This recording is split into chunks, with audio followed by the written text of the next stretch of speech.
పిత పుత్ర పవిత్రాత్మనామమున ఆమేన్. ఈరోజు జూన్ 24వ తారీఖు. లూకా సువార్త 1వ అధ్యాయము 5వ వచనము నుండి 17వ వచనం వరకు. యూదయ దేశపు రాజగు హేరోదు కాలమున అబియా వర్గమునకు చెందిన జకరియా అను యాజకుడు ఒకడుండెను. అతని భార్య అహరోను వంశీయురాలగు ఎలిజబెతమ్మ. వారిద్దరూ దేవుని దృష్టిలో నీతిమంతులై ఆయన ఆజ్ఞలకును నియమములకును బద్ధులై ఉండిరి. ఎలిజబెతమ్మ గొడ్రాల గుడ్డచే వారికి సంతానము లేదు. ఇద్దరును కడువృద్ధులు. ఒక దినము జకరియా తన వర్గము వంతు ప్రకారము దేవుని సన్నిధిలో యాజక విధిని నెరవేర్చుచుండెను. ఆనాటి యాజక సాంప్రదాయానుసారంగా అతనికి దేవాలయంలో బలిపీఠము చెంత ధూపము వేయు వంతు వచ్చెను.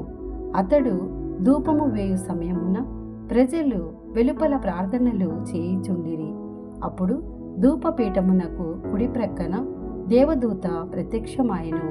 దేవదూతను గాంచి జకరియా తొట్రుపడి భయపడెను. అప్పుడు దేవదూత అతనితో, జకరియా, భయపడకుము, నీ ప్రార్థన ఆలకింపబడినది. నీ భార్య ఎలిజబెతమ్మ ఒక కుమారుణ్ణి కనును. అతనికి యోహాను అను పేరు పెట్టుము. నీవు ఆనందముతో ఉప్పొంగెదవు. అతని జన్మ అనేకులకు సంతోష కారణమగును. ప్రభువు దృష్టిలో అతడు గొప్పవాడగును. ద్రాక్షారసము గాని మద్యము గాని పానము చేయడు. తల్లి గర్భముననే పవిత్రాత్మతో నింపబడును. అతడు ఇశ్రాయేలు సంతతిలో అనేకులను ప్రభువైన దేవుని వైపు మరలించును.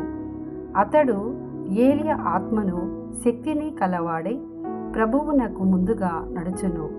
తల్లిదండ్రులను బిడ్డలను సమాధానపరచును. అవిధేయులను నీతిమంతులను మార్గమునకు మరల్చును.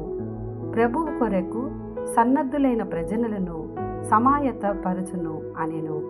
ఇది ప్రభుని వాక్కు. సర్వేశ్వరునికి వందనములు.